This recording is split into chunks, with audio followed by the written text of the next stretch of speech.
Yeah. Man, what's up with these tails though, bro? I don't know, we got. You know what I'm saying? God, And look. Isabella's, everything came in like that, you know. It's the generation, it's just gonna get better and better. Yeah, but everybody talks about pink, but nobody wants to talk about when the fluffies had long muzzles and they had big ears, you know what I'm saying? It's pink, it's like the new. It's the new. But then the floodle, that's like pink 2 years ago. So you guys just took a whole different route. Yeah, and then we got something after that as well. Something else coming? Yeah. As long as my boy Auguste in it, man, it's cool. Nah, you in it. You fuck with us. You said Yeah. the Huskies We're locked in. came from the UK? Sorry? The Huskies? The panda huskies, kois and stuff like that, yeah. They came from UK? Yeah. My mum, not everybody knows, but my mum, she's behind the scenes. So she don't like to be out there in front of the camera. Yeah. She's like, Archie, you and your dad, you guys do it. I'll take care of the family. She runs the vets. She's the main one. She's the behind backbone. the scene. Yeah, she's the backbone. Without her, none of this would be able to happen. Yeah. You know? I couldn't be able to travel the world. Like, I know my mum's got it on deck right now. Like, we've got about 150 dogs back home. Yeah. Just in the kennel. Like, it's And it's like different ones, all different types all of different dogs. ones, yeah. Wow. Literally Frenchy lifestyle. That's it. That's all we do. That's all we do. All day. All day. What was he saying? He was like, "You trapping dogs." Yeah, Yeah, he said that. His dad said he got the big house, but he can't live in a big house because he got to be where the dogs at. Yeah. Yeah, he's got a building. Like, he doesn't really promote it that much, but he's got like a At the warehouse, basically, you guys have a whole. Yeah. But in Ecuador, we got like a whole 7-story building, pimped out, like crazy, and it's just like empty. He's got another building going up, 7 stories. It's just empty. Do you know what I'm saying? Like, he's just in the lab. Like, you go in there at 3 in the morning, he's in the lab, like readings, like crazy. He just doesn't stop. Just trying like new DNA. Every time. Because we coming up with something. Yeah. Because when we got that floodle, you know Susan Kasper's? From Germany, yeah? So we spent a big bag on that dog. And when we got her, like, we have partners involved in that dog, and people were thinking like, what the fuck did we just do? Is it a facade, whatever? Yeah. But my dad, he works with it, he figures shit out. Like, he never just lets it go past over his head. He will figure it out, like, no matter what. Don't get me wrong, he's got like an attitude. Yeah, but that what he told me. He said he said he figured it out, and the lady who he bought it from didn't know how to make more she didn't food. know. She didn't know how to make them again. Yeah. But like a scientist. But he figured it out. In the dog world, pretty much. He mixes DNAs, and he's been doing it for 20 years, so he really understands like every single part and he's gone through everything, like the mistakes and not like what to do, not what to do. And I learned from that, so I've got like a big advantage, you know. But it's he's still learning every day, you know, with the DNA. Yeah, like you say, it's like 5th generation, right? It's generation, right? So you guys probably generation 2 and just keep getting better. So now it's gonna come. The pups you getting, so they're 5th generation already. So whatever you're gonna put it to, so it's just gonna get better and better. Just keep on perfecting. Yeah. But it gotta go to the food line. It's got to go back to the food line because to the food line, not the other line. They got lines of food that's made up, right? Yeah. So with Shih Tzus. No, a lot of people with furnishing and fluffy think they can make a floodle, but it's not true. Because there's, like, I don't know if you've seen the post, but there's a secret gene within the poodle. It comes from the poodle line, like a straight poodle. So you have to put it to a poodle, which is the boy that we got in the UK, to make them like how we have in the UK, but refine and perfect. Is he open yet on? We call him Floodle Boy. Oh, okay. Yeah, we call him Floodle. Is he open for a stud service? Is he open for a stud services right now? No. No. Not open for public. No way. So y'all just doing in-house? Yeah, because he's too valuable, you know. And anybody, at the moment, yeah. Yeah. Because you want to sell his production, not him. Yeah. You'll make a lot more. I mean, my old man, he might have wanted to do it, but like with the huskies and everything like that, you kind of learn how to move, you know. Yeah. Every time is something new. We're always learning, you know. Yeah. We're not perfect. So is huskies still like on top right now? You guys still messing with huskies, or y'all just left it alone? 100 needs a lot of work. Okay. You know, with people like yourself, everybody here, you know, we perfect it every time. Yeah. You know, with the structure. And when you go to Cali, you don't see no huskies at these shows, like hardly. You don't see no pinks there because they're all about structure. So imagine having these little potato dogs as a pink or a husky or a floodle. Do you know what I'm saying? All in that in one dog, big rope. That's the goal at the end of the day, right? Yep. So there's so much life in it. That's what we love about it. Because we know it ain't the people perfected. who's into brindle pie dogs, I don't think they want to get involved in these DNAs and stuff like that. I think that's where we come in, right? People like, because I have seen it, they're like, nah, we're just going to stay out of it. Like, not even testable. You know, they're still staying. I mean, yeah, but when I talk to them, I say, what do you think about pinks? To the pied and brindle guys. They go, I don't know if it's for me. Your dog right here, but pink. He said, I'd love it. Yeah. You know, so until they see it, they won't believe it, you know? So, no, that's what they'll come around soon. Yeah. They'll come around soon. They're barely getting into like Isabella's now, you know? All of that stuff in Cali, like they're mad about their pieds and their brindles and the Grinch line, just blues and stuff like that, you know? Yeah. Which came from Hungary. Not many people like really know about that, you know? Yeah, no, for sure. What's your vision? On man, I'm just chasing. My color is rojo. I'm sticking to rojo slowly, just adding pink into that. Cause that's the clientele base I have, and the people, you know, I'm just trying to fix them and just trying to run them with Willy Wonka. Just trying to put it with his son. He's dope, by the way. Yeah, rojos and new shades, fluffies. I'm just sticking to that. I just recently used a dog named Shocker. I just had a litter of his. Bazza's one. Bazza, yeah. Yeah. So I got a big robe, new shade rojo, full fluffy, carrying pink. I got 3 studs. They're all 3 big robes. So I think, you know, slowly I'm just taking my time, but I'm sticking to rojos right now. Rojos? Rojos, yeah. I feel like America loves rojos. Rojos, like, yeah. They're insane for them. Yeah. Especially like, you know, when you shrink them down. And I'm almost there, like, to even get to like 15 to 18 pounds now. So, like, your boy Willy Wonka, have you outproduced him yet?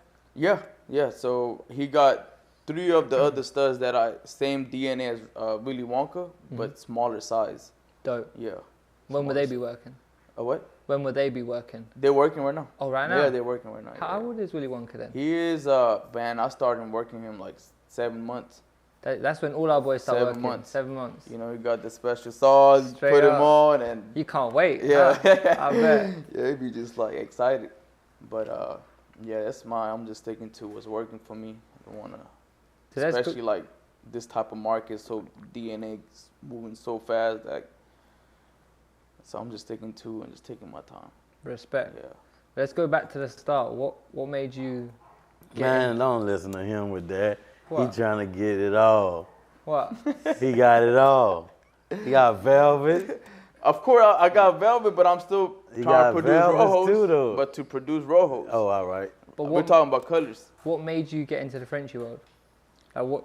Man, it's because like, okay, I was dealing with English Bulldog, like we were just talking about it. Yeah. So, eat, shit, you know, bigger dog. It's a lot harder to take care of English Bulldog, so. And I had 2 Frenchies at that time. My Frenchies was a lot easier than English Bulldog, so I just kind of like got rid of all my English Bulldog and just took over with Frenchies and add a little bit DNA into it. I actually started off with a full pied bitch. Oh, for real? Yeah, full pied, little gorilla looking, you know, like 18, 19 pounds. And so at that time, my whole litter came out 1 copy carry pied, you know. And since that, even till today, I got each of the puppies that carry 1 copy pied. From your old. From your old, yeah. Even right now. My first English from a. Yeah, she even bought 1 too, yeah. Dope. So where did you get your first dog from? Where did you buy it? Flash Harry. Flash Harry? Flash Harry was my first dog that put me on the Frenchie map. That was going to be my next question. I actually talked to your dad, but he was like, send me money first, you know, and then we will talk. And then I'm like, I'm not going to send you money even before I see the dog. Yeah. And then, and after that, he's like, you're wasting my time. whatever, don't message me. You know, like how people, I understand now, like, you know, it's so many DMs and people have to go reply and a lot of clowns wasting your time. So, you know. He just was telling me that. Yeah. What you just was telling me? Yeah, there's a lot of time wasters, but really and truly, my dad, he's been through everything. Do you know what I'm saying? Yeah. You see me, I got a lot of patience. So if you ask me that, I'd send you the picture and we'd go back and forth. Yeah, He's got that zero tolerance. Like, you don't know who I am. Yeah, you don't know what dogs I have. What? Like, like that. Yeah. But like sometimes I've had like where people call my dad. He's like, I got a budget for like 30K. Yeah. And he's like, okay, I only have dogs for 50K. Bye. I'm like, what's going on? Like, I said, I got a dog for 30K. Yeah. What's going on? Let me handle it real quick. Yeah. I made the call. I called him up. Made the sale, like just stuff like that. He hasn't got the patience for it, you know. And you can't fault it. He's like a mad genius when it comes to breeding, and that's why we all have different positions. My mum, she's behind the scenes. I'm probably like, Daddy, you said 4,000 or 40? Yeah, like for real. This was like 3 years ago, something like 3-4 years ago. Literally when I was getting involved. Yeah. I guess after that, me and him got into it, and then I went to Tony and bought a Flash Harry. And he just took off from me. I remember August was like, what's going on, man? My hands start hurting, bro. I'm pulling him twice a day. What the fuck? He took off, bro. Like that. He was the only like testable carrier at the time. He was the one, huh? Yeah, he was the one. He was small, nice. I remember Flash Harry. Yeah. Back in the UK. Mm-hmm. Who he come off? Man, that dog named Chaos. You guys. He's a legend. Yeah. He's a real legend. Proper, like you guys had him, right? You and Tony and Baza. It was so many, bro. I always get confused. Like, it was my dad, Baza, Tony. Yeah, we was all involved. Yeah. But like, they don't do nothing together anymore, you know. Yeah. But there was a good clique. There was unstoppable, and we all lived 20 minutes away from each other. Wow. Which is so crazy. I just see Tony at the show in Atlanta. Yeah. So it's pretty crazy how it all linked up. Yeah. You guys still cool with each other, huh? I'm cool with everybody, you know?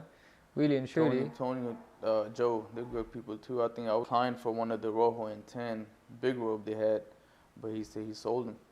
Oh, damn. Yeah. Yeah, they're busy. He sold him somewhere at the show, I guess. Yeah, they're busy. How's Omega doing? He's doing good. He's good? He's doing good, yeah. I love that boy. Yeah, he's doing good. He's hard. Yeah. And you bought him outright. Mm-hmm. When he sold it to you outright, I was like, why did you do that? Yeah. I was like, you don't want nothing to do with him? Yeah, he sold it outright. I was shocked. I think that was my fastest investment recoup on the Omega. I bet it was. That shit was going viral everywhere. It was 2.5 months. It was the fastest one I recouped my whole investment on. Yeah. Everybody was talking about that boy. I see him. It's because I messaged what's his name, Beza, when he was 4 months. Oh, that where he come from? Yeah. From Beza, unique essence. Yeah. So I messaged him when he was 4 months. Nothing. He didn't close the deal. 5 months. When he was 6 months, I messaged him again, and then he finally closed the deal with me. You was eager, huh? I don't know what it was, but he's like, all right, Mo, come on, take it. But you've got that eye. Yeah. You know, you can see when a boy is going to be big, right? Yeah. 6 months, he was just small. Mm-hmm. What do you think about hairless? I can't say anything never about seen it. one? I never seen one. I never had it. You guys never had a hairless coming to him? I think August. Yeah, it was someone came in here. It was Tracy's dog, right? What do you think about hairless? I wouldn't personally get one. Yeah, no. me either. I don't like how they look. August like hairless. It's a small niche. It's a small niche. Yeah. To not deal with shedding, but other than that. My dad says elephant skin. That's what he says. That's what it look elephant skin, yeah. But I've seen people with hairless carrying fluffy. What is that about? What? You seen that? Hairless Oh, skin, yeah. fluffy? Yeah, they about to come with it. That's the Lion Man, right? Yeah, That's the one with the hair. Is that the one that had the hair right here, but no? They got hair on the feet, I think, because you can see the. Nah, bro, I seen some with like a hair on the head. Just the head. Yeah. And the back and everything like that. I swear, bro. Yeah, I don't understand. Hairless, but hair on the head. I'm like, I don't want this. And they got a little small dog with that hair on the head. What small dog? I don't know the name, but it's like... The messed up teeth and all that? Is that what you're talking about? What it is? The teeth all messed up? Something like that. He got a little thing on his head. Yeah, I couldn't imagine myself with a hairless, I'll be honest. No way. The pink, the husky, new shade, all of that in one dog with the big rope. Yeah. That's what we're trying to do with the structure, you know? Always perfecting. What do you like strive for, like to create that right now? Just rojos? Just rojos? Yeah, I'm rojos and maybe pink. Pink is another. It's like a crazy structured up pink. Yeah, pink. Dope, Full fluffy pink. And you always like big ropes? Big ropes, yeah. Because when they came out, I didn't like them, you know? Yeah, no, big ropes looks... I didn't actually like big ropes when That's the crazy part about it is we was in New Orleans and me and Perk met up after the dog show. Oh, for real? That they had out there, right? Yeah. And we was talking and I'm like, we got the big rope Botox out here. Mm-hmm. And he like, I don't like big rope. I said, you gonna like this one? So I showed him the picture of it. And now he promoted it. And then he called, he had to call y'all after that about the big rope. Yeah. You know? And then it really went crazy. It grew on me. That. Like opinions can change, you know? Like people didn't like pinks at the start and now a lot of people have them. So opinions can change. But it changed on me. Cause when Black Hawk. Yeah. When you talking about that Merle big rope? Yeah, Botox. When he first ordered it, well, he didn't order that one. He ordered a cream one. Dope. And it was a picture of both of them. And I'm like, what about that Merle one? Because I didn't like him. I said, you do better getting the Merle one. And he got the Merle one. And when he got the Merle one and it popped out, that's when everybody really started liking him. Because the dog that was out there wasn't really... You made everyone believe in it. Yeah. But he was nice, called though. me. You remember? You called me. Yeah, I called you. He called me. Yeah, I wanted to use him. He wanted to use him. Did you use him?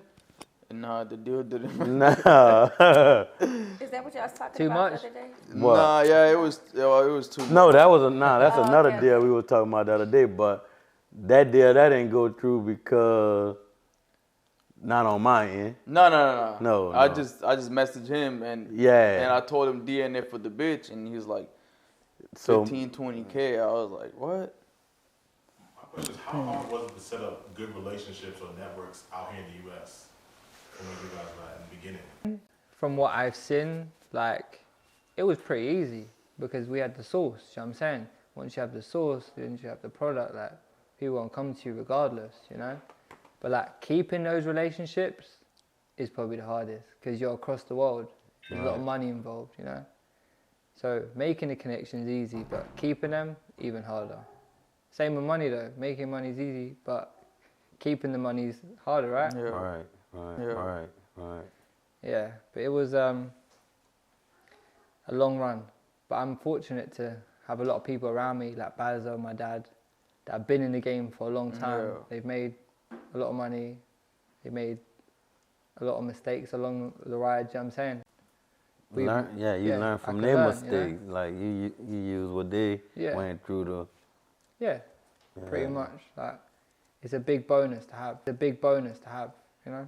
When I come outside, I have 15 acres, dogs everywhere, you know what I'm saying? They're living the best life. They got their own sand pits, their little areas they play in every single day. But I never wanted to be a breeder. I never actually wanted to be a breeder. To the show in LA, I went out there. You know the Bully Camp line? Yeah. Georgia's show? Yeah. I went there and I was just going there for a holiday. I can't lie. I was going to the beach, going to LA, like why not? Next thing you know, the community's there. Everyone's there stacking off their dogs. Everyone's talking about money, like 100K, 200K, 300K, 400K. I'm like, what am I doing? They're like, Archie, what are you going to do? I'm like, I never really thought about breeding dogs and it clicked in my head. Came back to UK and I was like, Dad, you better make me a logo right now. I'm gonna become a breeder right now. Yeah. And it happened, you know, but I never really saw myself becoming a breeder. I just fell in love with it. Fell in love with the community. Obviously, money's a big part of the dogs, you know. You can't afford But you've been in our can't. But you've been going to these shows a lot too now, huh? Yeah, I love it. Recently, like I have been seeing you, like yeah, you know, you've been going to hitting shows. Like, what do you think of these shows here? I think you guys had one in you. Yeah, we partnered up with Only Frenchies Only to make it Frenchies, happen. yeah. The first show in Europe. He's a cool guy, right? He DM'd me too. Brock and Jazzy, big respect to them. Yeah. But it was hard to set it up because no one's ever done it in the UK. I didn't think. We thought, are people going to come? Yeah. You know, but we made it. We did it, and we had like a good couple thousand people in there. Because the thing is, the clientele is all in USA, right? Correct. So it's like going back. Yeah. It's hard to, you know, for all the USA to go to UK. We had people from USA, all over the USA, South America, Germany, Holland, Italy, France, all over the UK, Ireland. So it was big, like. And when it came to fruition, it was great to see. But can you imagine the UK weather? Yeah, it's always cold, rainy. September 9th, we did it. It was the hottest day of the year. Every dog's like. That's crazy. And I'm like, really? Oh, y'all did it. Oh, y'all did it outdoor? No, it was inside. Okay. But like we wasn't really ready for it, like to be the hottest day of the year. Yeah. So we still. You know, we improvised and we made it happen. We had little paddling pools for the dogs. We had industrial coolers everywhere to keep the building like cool. So it was hard. But I come out to these shows and I love it because you talk to people on Instagram. Like I see you on Instagram all the time. I see you on Instagram, like everyone here. But never met in person. But never met him in person. And I feel like it's really cool to meet him in person, you know? You know them because you're online, constantly seeing content all the time, over and over again. So when you see them in person, you forget like, I really don't know this person. 100%. It's like, but you don't feel like it's strangers either. No, What do you think about dog shows? Like we could just get into a conversation. We could just get into a conversation right now because we've been seeing each other for a long time. Do you know what I'm saying? Yeah. And to put a face to it, like in person, it's a lot easier. Like you know, it's way easier. Yeah. You don't go to a lot of shows, do you? No, I don't. What's the last show you went to? The last one I went to, one in Houston. What was it? The June Williams? Rumble in the Jungle. Was that? I heard that was packed, right? Yeah, that one was good. packed. Yeah, Jungle. Yeah, you ain't never been in the jungle? I never went to that jungle. You gotta come to the jungle. Jungle be nice. Nah, it was. Where's that? Was that in Atlanta? Nah, it was out here in Houston the last time. Oh, okay. But it's usually in Dallas. In Dallas. June Williams. Yeah. When it is, it's coming up again. Right? Yeah. The Frenchy Bowl. Yeah, I went to that one. That was cool. I like the Frenchy Bowl. Yeah. Yeah, that was cool. I like that. That we was didn't. big. We couldn't make it. We were breeding that day. We had a couple of breeding. We was in here. Yeah, we were all supposed to go there, but that was the biggest show I ever. Frenchy Bowl? Yeah, that was massive. Is that the one that was spider? You talking about like crowd, or you talking about the hall? Everything. Okay. It was packed in there, like crazy. Also, Only Frenchies. That one was packed. Only Frenchies in Cali? Yeah, in Cali. That one was crazy. Yeah. Like it had a line wrapping around the whole building. And I've never been to a show where like it's wrapping around the whole building. Like people waiting to get inside the show. That was cool to see. Really cool to see. Yeah, and I would love to go to Cali show. I haven't experienced it. We gotta go. We were just talking about that. Yeah, I want to go to Cali show, huh? He said January 6th. Why don't you come? Yeah. Which one is it? Only French. It's in Ontario, LA, or California. We might go on Yeah. A lot of people would love to see you there, I guarantee it. Yeah. You don't step out to no shows though. Yeah. I mean, I do. I just manage. My hands are tied up over here. Yeah. One day I'm gonna be like you. Huh? One day I'm gonna be like you. It's the kids, man. I just just certain things like I have a 1-year-old kid. Like sometimes like he gets sick and then I hear you. Then I have another baby, so it's just like it's hard. How many kids you got? 2. Oh damn. 2, yeah. That's crazy. Yep. 2 and done, man. How old are they? One is about to be 4, and the other one just turned a year old. You think that we're gonna come breeders? I don't know, man. I'll leave that whatever they want. Tell him the story about you were spending money on a dog. Which one? You told me He about. always spending money on a dog. Nah. Which one? Nah, when you first started and your dad was like, that. What happened? Because I had multiple business, so I had to cash out some money from a different. I didn't know that. Yeah, I do. I have, retail business and stuff. So I took some money out from there. I'm just keep dumping in these dogs. I had to just start off with at least 200K, and then it's been a year and a half, like just keep putting money. I haven't made no money yet. I'm just still trying a new breeder right now. A lot of bad investment throughout the whole investment that I made, but my dad over here just scratching and telling my family and everyone, I don't know what the fuck is going on with this guy. He just keep dumping money. There's no money coming in, and just like that. So I just had to just get rid of those English bulldogs. That's what I was telling you right now. And but like as soon as this people see, actually like you starting to get, when you're really up there, like then my dad was like, okay, cool, no, I'm on his side. Like he know what he's talking about. I'm like, bro, this is just part of any business. Like, slowly you just got to take your time. You can't just make an investment and the next day you're going to see You saw the vision. Yeah, and I understand the business. First of all, some of these people who coming in this game, they don't understand business. 100%. That you got to first understand the business to get into this. This is just like any other business, but we just dealing with dogs. From the ground up. Yeah. 100%. So that's the problem with new breeders that coming in. You got to make them understand, this is a proper business. You got to make an LLC. You got to make your bank account. You got to, if you're even doing a cash dealing, you got to go deposit it. That's really, if you really want to take it to the next level. After you deposit and showing tax, you got to pay tax on it, you can go get a loan. Then you can't just keep using your own money for, just like that's another business you're doing, right? So let's say I Fruto, whatever, your new DNA coming in. I like that dog. I'll go to my bank. They see my history. They'll give me a loan for it, and I don't even have to pay a dime from my pocket. Smart. You get what I'm saying? So it's like super smart. But people don't understand that until they've gone through the mistakes. Yeah. They watch and they understand. Yeah. First 5 years of my dad doing dogs, he made no money. Like nothing. See? Straight vision. Just keep trying and trying, keep trying and trying and trying. Yeah. I remember the first dog he bought was from Hungary. And that dog was like 40,000. Back then that was like, must have been 60,000, That was when? That was like 14 years ago. See, at that time he spent 40,000 on a dog. That's a lot. Yeah. Huh? Almost unheard of at that time. Yeah, so that he borrowed that was my mum. She borrowed that off her mum, the money. And imagine going to your mum going like, I need to borrow 40,000 for a dog. She's like, what?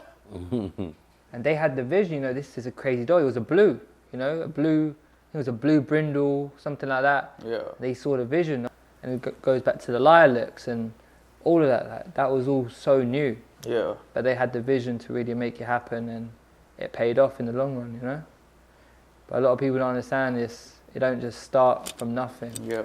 You know what I mean? But there's a lot of breeders that just start and they make money. But there's a lot of breeders vice versa, Yeah.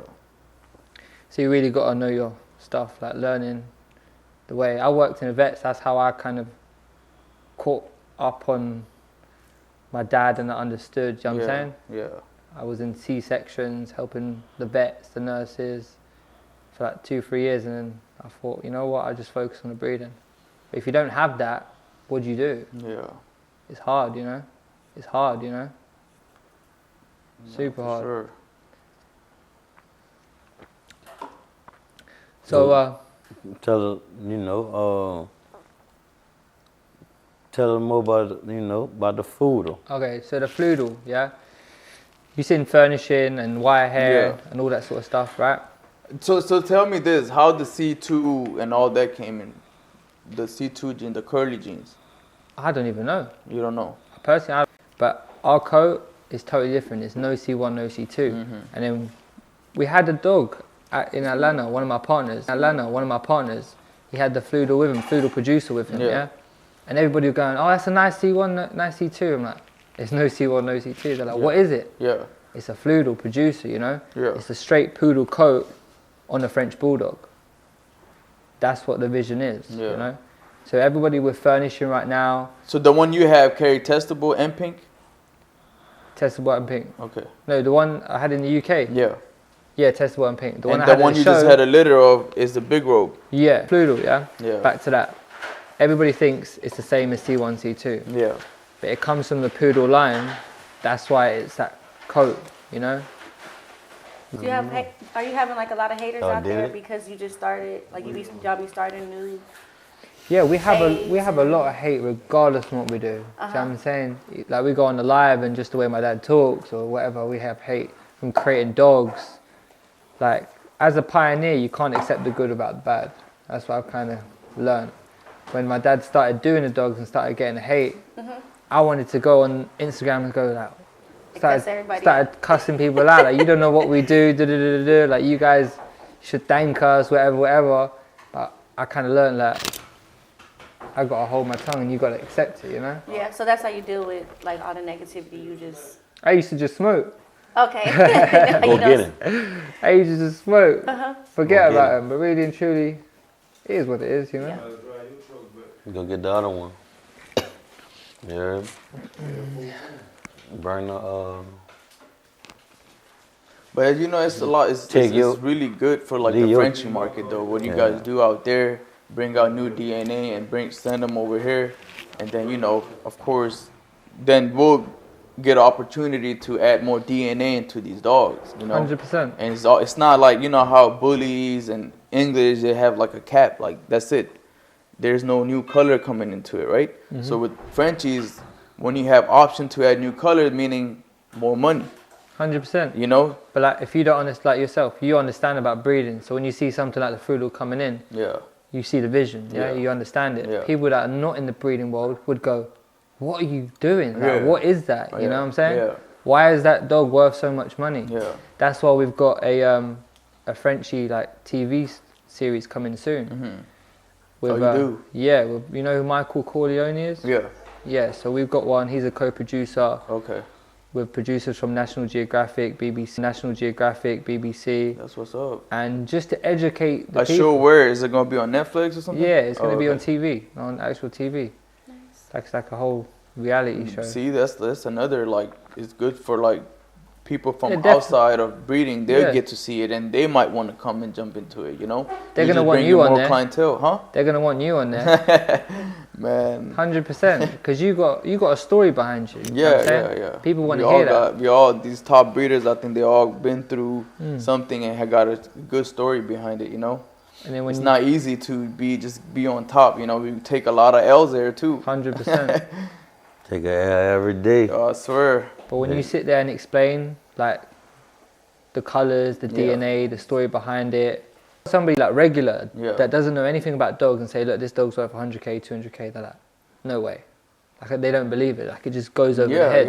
If there's a show, like, for at least an hour, like, every time, you know, every week, that explains what we're doing in depth, in a good light, it's going to do nothing but good for our community, you know? How do you deal with all the negativity? I'm pretty sure. We were just talking about that. Yeah. I just look at it as like, you can't accept the good without the bad, you know, in any business. Like we're the pioneers, so we have to accept it. We can't just be like, why are they hating? You know why they're hating us, because it's not like we're doing bad. We get hate on because we're doing good, and they're just jealous of us. Every top dog go through that. Yeah. Every dog that ain't made it had something to say about that dog. Oh yeah, you can't keep the whole world happy now. Everybody lost a lot of Instagram pages. Yeah, but I got them back. Yeah, I got them back. Yeah. You did? You lost your pages? Yeah, I had lost 3-4 times. And all the fake pages. And then I have a lot of scammers. Like they got so many pages under my name. Scam. I get calls. I wake up every day. I had a girl crying on the phone. I paid you $4,000. I'm like, you didn't pay me. I don't know who you're talking to. Like, you didn't pay me. So. Oh, for real? Yeah, she started crying, and that was my last. Because they got fake pages with a lot of followers, and it look real. So if I've never had that happen. Post the exact bro, same copy thing paste. Like if I post something, that scammer will copy that shit and put it on his story. Oh, you got haters. Bro, I don't know like what it is, but it's just like. Remember somebody sent me a friend request with your pictures but it wasn't you. And I'm like, is this you? You like, that ain't me. But it had all ox, dogs. But it looked real. Yes. They I'm do like, that. I hold got on, plenty this of pictures like that too. But it People didn't look be real like, enough. Well, because I was just like, hold on, let me see. Even his pictures when you had dreads, they had those pictures on there. They went back. They went back. Yeah, they be trying to scam bad. So how do you deal with the hate? Man, I have to like somehow, you know, if they pay for a stud service, then, you know, if the lady was crying on the phone, so I had to work some out with them. I'm like, hey, just look, she drove came from Mexico and came here. From Mexico? Yeah. Wow. And then she's like, and she was talking to someone through Facebook.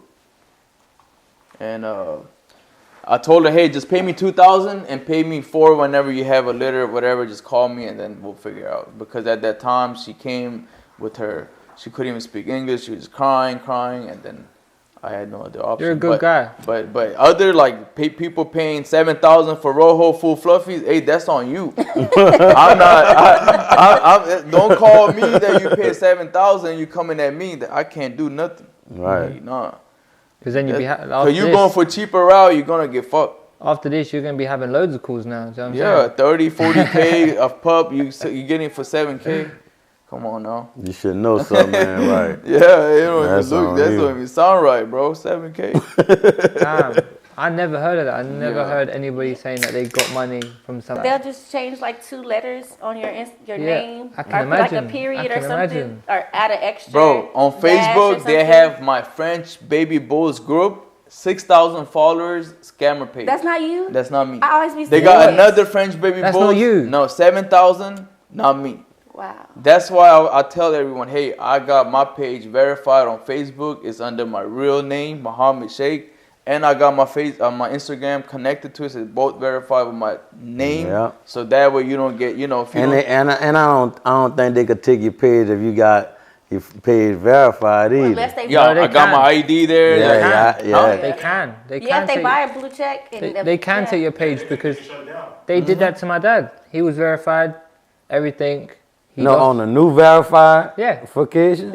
Yeah. He got taken down. Where you pay every month? Got put back up, and then went down again and vanished. Yeah, with that too. It happened to me actually. Yeah, where it was verified. So the scammer was trying to be like me, saying that I'm the scammer. Oh wow. You get what I'm saying? That reverse psychology. Yeah. He said, I'm gonna take it down. You pay me. What we ask for ransom. Yeah, they be sending they me asked WhatsApp. you for a ransom. Yeah. Wow. They crazy. That's crazy. Yeah. This is ice, right? Well, Are they still, it's part of it though. They steal people's dogs and like promote it as their own dogs. Like they'll steal your pictures and act like this is my I have dog. that all the time. Yeah. I have that all the time where they use our That's what you And they talking try to about. watermark it and everything. They done like stole it's your theirs. picture and they I've sold never it had selling somebody it for like pay money to somebody else. Yeah. That That must don't be even a sad. Yeah, I'm like Because the most 7,000. they be working, talking, and typing. There's this guy. He's at the Who airport. are they? They be working Waiting for hard the though. shipment. He's like, yeah, I'm here, Mo. They're his fans, I'm really. like, bro, Yeah. why? Has your dad? Anybody How'd you ever get my number now? made fake pages with your dad? No. After I've you made sent fake all the pages and money, posted our how'd dogs you on get my there. number now? Yeah, You said but the not, scammer like, made gave me sales. I've never had someone ring me up and go, Archie, I just paid somebody 5,000 that I don't know to. Like, And he's at the airport, bro. I would And you know feel what was really the bad deal he for them. did? I'd help them did a out. pub You back. know? Yeah. The scammer They'd did have a to show pub me back. proof that they sent it to them Yeah. or whatever. With We'd him. have to work With that him. out. But Scammer did a pub back, and you know how much the guy paid for shipping? $700. So he didn't even let the $700 go. A scammer did a pub bag, and the guy was waiting at the airport, and he paid $700 for the shipping. So he's like, fuck that. This guy ain't trying to pay me no stuffy, so I'm gonna do a pub bag. damn. The scammer did a pub bag, and the guy called me. I'm at the airport. Where's the Wonka juice? I'm like, bro. I'm not dealing with this again, bro. Fuck this shit. Nah, for real, bro. I was just like, I called Auguste, tell him like, bro, he didn't even let $700. What did you bro. say? I laughed because, like, I mean, I've heard it all. No, Auguste like, hey, just start scamming. You can make more money. Yeah, you did. You said motion turned into the scammer too. Yeah, off dogs, they give the lady $6K or something. Yeah, I was telling him about But it. I had someone come in one time and showed me my own dogs. like, hey, this is my nephew's dogs. He got the best dogs. Yeah. And the dog is sitting in the cage in the front. And he showed me my dog. Look at the dog like. What did you say? Oh, I played it. I'm good at this. I played it cool. I said, oh, what about that other dog? Oh, that's this other dog he got. I seen that dog too. Man, he showed me Hush Money. And he showed me his dad. In the picture, I never published it. I never put it out publicly. For real? Yeah, it was crazy. You must have been shocked. Like what? Oh man, he wouldn't believe it. He had to come back here, look at the carpet, everything, the whole night. Actually, I think Mo took the picture for me. What? It was a picture of Mo took of the dog for me. Yeah. And there's the carpet in the background, and he had it's the same carpet. It's the same table. Of course, it's my fucking dog. Right. Yeah. And they still didn't believe it. Like they were shocked. First, it took them a little while. But I'm like, and the dog is sitting in the front. When he went back to go in the front, he didn't realize the dog was there. He called his nephew. I think his nephew and his cousin scammed him. Damn. Yeah, that's so messed up. Cold world, innit? Yeah, this is like 2 months ago, I believe. Yeah, I'm saying Recently? A month, 2 months, a month and a Damn. half. So I'll say a month and a half. Yeah, that sucks. That does suck. That's a cold world out here. Yeah. It's breeding world, huh? Yeah. What do you guys think about pupback? What do you think? No pupbacks. No pupbacks in it. You're asking for trouble. It's gonna go down, innit? Yeah. Yeah. That's what I think. Unless if it's your people, like you just want to like just help them out. That's cool. But, your peoples, they spent money with you. You've done business with them. I'd rather not do it. It's always an issue with pupbacks. Like one puppy. Huh? When one puppy come out. It happened, bro. This guy, I was taking the puppy away, and this guy like, man, you taking my heart. Oh, own him. Own the Taking puppy. my heart, like, bro. Like, I'm like, bro, I was supposed to pick the first thing. Like, what do you want me to do? You feel me? Like, I mean, you know, Right. I mean, only Isabella in the litter. Like, I'm gonna take that. Automatic. Damn. Like, his wife and the kids like start all sad and stuff. You Trying know. to trick Do you. you guys do out there in UK pupbacks? No. I do. He said it with conviction. No. Do you have? I do. Do you have co-owns? You do puppets? Yeah, Lot of co-ops? many My co-ops. people Okay. now. Yeah. If anybody I got- asks me for a pat back, I say no. You know if you know. No way. That's cool. But what about the issue with combs? Combs is it's very tricky. Yeah. It depends on who you're doing the co-ons with though. That's all it's about. Yeah. Working with the right people, because like sometimes you're working by yourself and your partner's just sitting there doing nothing. You know what I mean? Co-own partnership. When you're sitting there doing all the legwork, you know? Yeah. No, I think it's even worse when the partner doesn't do their part well either. Like, let's say care of the dog. You're ready Yeah, to taking breed the care of dog. the You dog. come back and you see all the ribs and spine. The- All the ribs and spine. The What dog happened to skinny dog? or Right. just nasty, You know? sick. Yeah. Yeah. Or like missing heats. It's hard to work with people like that. That don't want to work. No, but you know? again, with co-owns, like it's different too. Again, it's about business, right? You're doing the business. They don't understand the business like behind it. Co-owning doesn't mean that the other person owe you money now. You get what I'm saying? That co-own meaning you part of this. This is your investment. Now you Yeah. gotta do your work. I'ma just push it. Whatever you gonna do, I'm on top. I help you boost whatever the dog we co-own. The cones, whatever you agree upon. Because I think there's different types of cones. Like, you know how your cone is real generous. Other people's cone is more like, we're going to split everything down the middle. I take my pups, you take yours, shove off, right? Yeah. Oh no, I do And it. some- What do you How do? you do it like that? Financially. Oh, okay. So 50, like whatever we keep, 50-50. Yeah. Everything, you know? Okay, so that's how I do it too. Yeah, but the other guys, they do it differently. And I think a lot of the people are not appreciative. They want you to do, let's say, all right, you're designables. You got to be the one to do everything.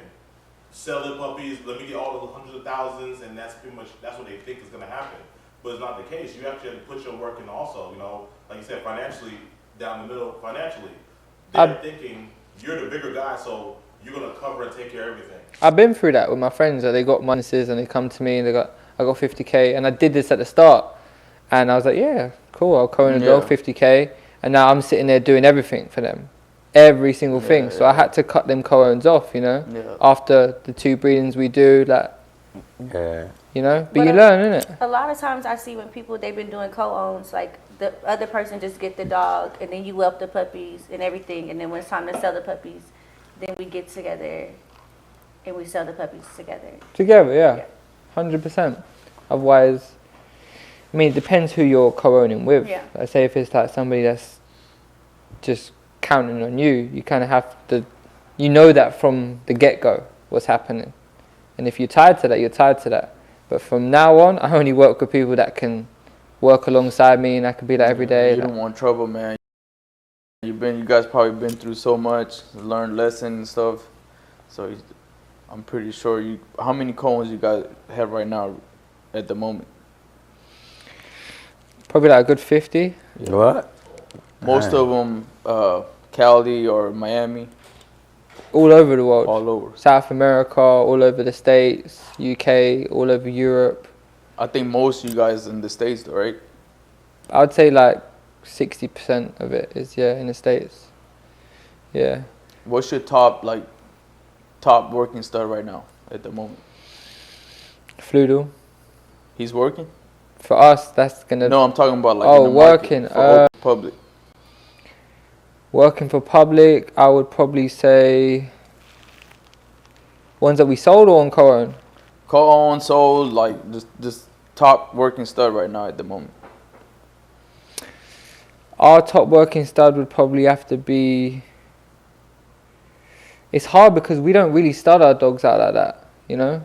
Like we sell dogs outright, like we sold Groffline Frenchies. She's doing well with her dog. But which like, one? The Velvet. Oh, you sold him the Velvet? Yeah. Okay. But really and truly, our boys, like, we kind of strive to... Oh, I didn't know you guys into Velvet too. I didn't keep him in-house and just, like, Barry, you know how he sold you a dog and he let you do the work pretty much. So I'm saying you made your money. That's how we kind of do it, you know? No, I'm saying like co-owns, meaning like the one you co-own it with people in the States. Like any dog here that you co-own that... They're making an impact right now. King Pinky? In the United. King Pinky? Where is he at? California. What's the owner name? Top of line Frenchies. Top of the line Frenchies, yeah. I would say like we don't really like to... Studs is cool for us, but I'd rather just produce and sell them out to somebody. Do you know what I'm saying? Like with this Floodles, like the females and stuff like that. King Pinky is still on top right now? He's still working? He made a lot of bread. Like as soon as he got off that plane, like, boom. Yeah, I remember he was like at 25, 30K. Yeah. Right? Yeah. For the stud? He ran about half an M, like, quickly. Guys, we talking about $500,000 right here, man. Quick. I remember, what's his name? The Frenchies, what was the, Carlos, right? That's his name, Carlos? And Bianca. Yeah. I remember they bought a stud, the Isabella Fluffy with Peter. They killed it with that boy too. Oh yeah. What's his name? It was a full fluffy Isabella, Grizzly. bro. Oh, what's his Grizzly? Yeah. Grizzly. They killed it with that boy too. Mm-hmm. He was a nice boy. Yeah. That paved the way for King Panky. Yeah. Cause it was Grizzly, then they bought King Panky after Grizzly. Yeah, that was crazy. I remember Bianca calling me like, he's working right now. And I was like, damn, he just got off the plane, like. Yeah. He didn't even get no rest every single day. Boom, boom, boom. Like he was busy. Yeah. So if you produce a top stud right now, right? Like you said, Floodle.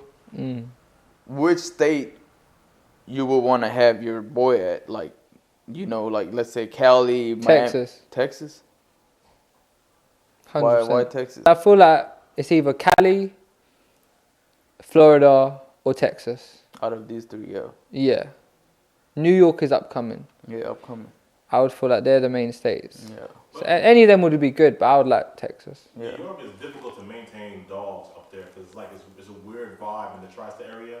There's very restricted on how you can do things. In Texas, I think, is very open to entrepreneurship. So these Texas breeders can kind of build it and live it big with their dogs, basically. You know how like we have facilities, we have what we have here. You know, even land and acreage. You know, even this place here, 3 acres, 1,700 square feet with a nice little space. You can do that in Texas, but in New York City, you know, a lot of people are still in their apartments or even houses, which is very restricted. You know. It's so compact. Yeah.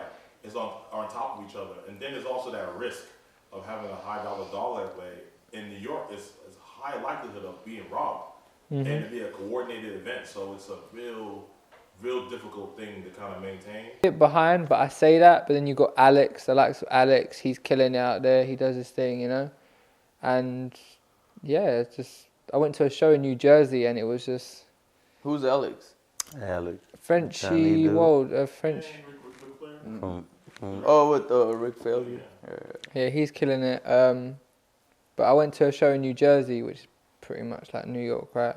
Like right next to it. Right across the bridge. Yeah, and everybody was there from New York, and it wasn't a crazy community, you know? It wasn't a crazy community. So it's upcoming. You know, I respect it out there. But Cali is big. How much do you think is it more about the breeder or more about the dogs? As in the success of a dog? Because I've noticed a lot of times The dog. breeders, you think it's the dog? Yeah, because no matter who you are, they're still going to come for that dog. You think so? 100%. I kind of maybe disagree. But if you have, you talking about co-owns, right? No, or you like just the success of like a stud. Because I've noticed certain people, winners, they stay winning, and they're always winning and winners and winners and winners. I refuse to believe only the winners are purchasing or producing the good dogs.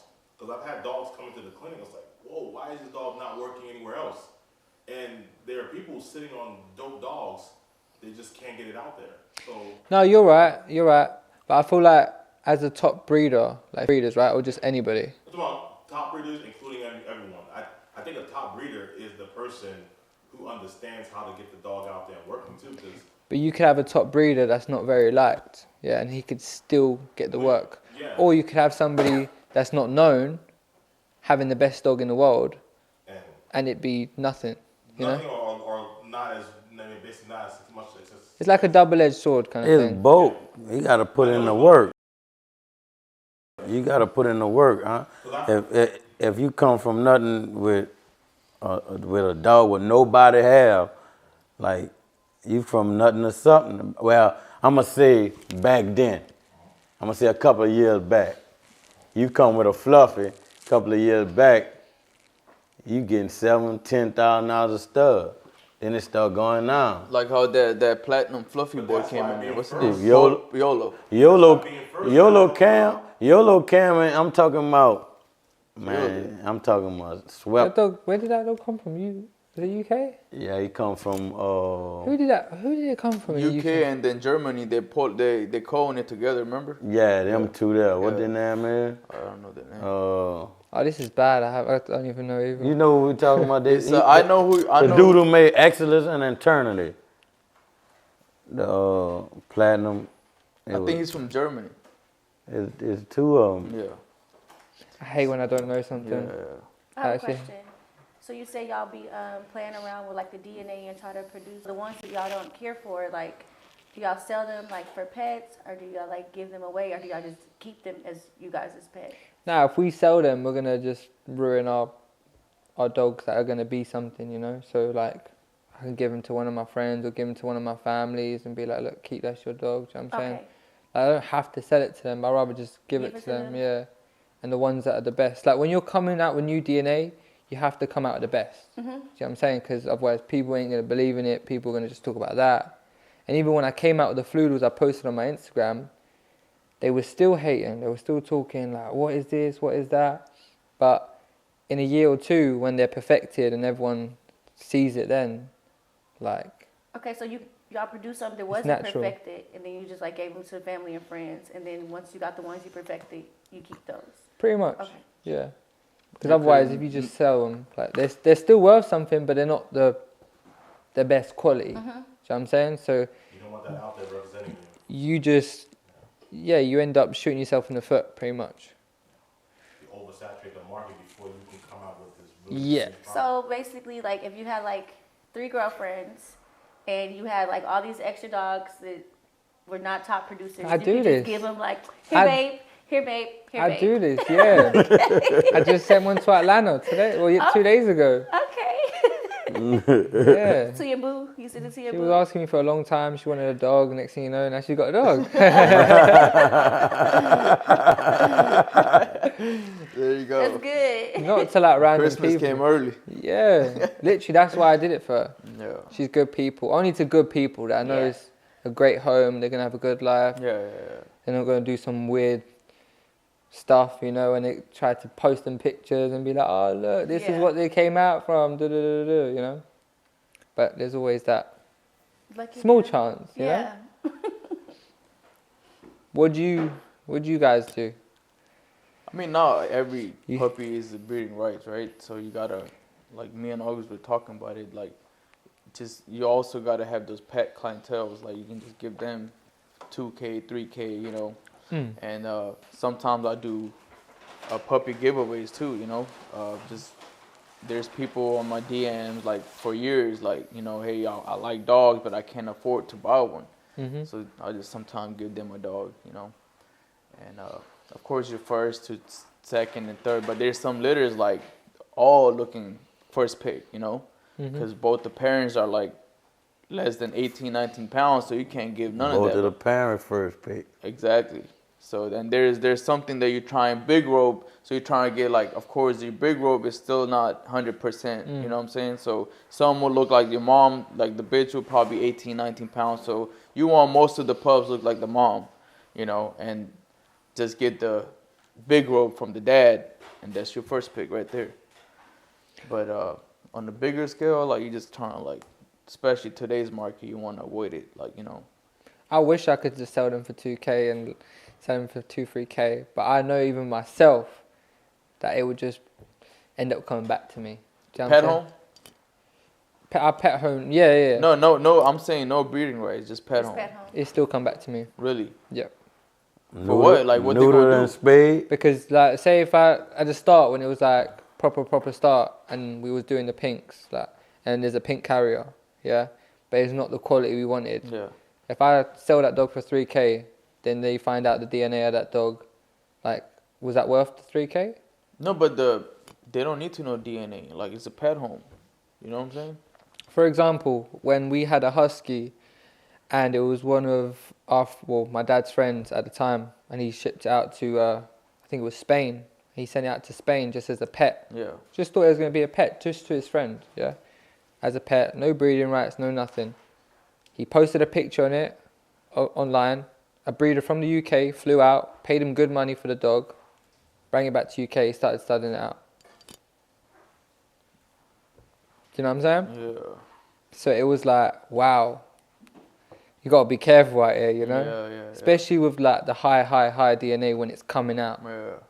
Like, with different dogs, like, it's much easier to sell them outright and pet price them.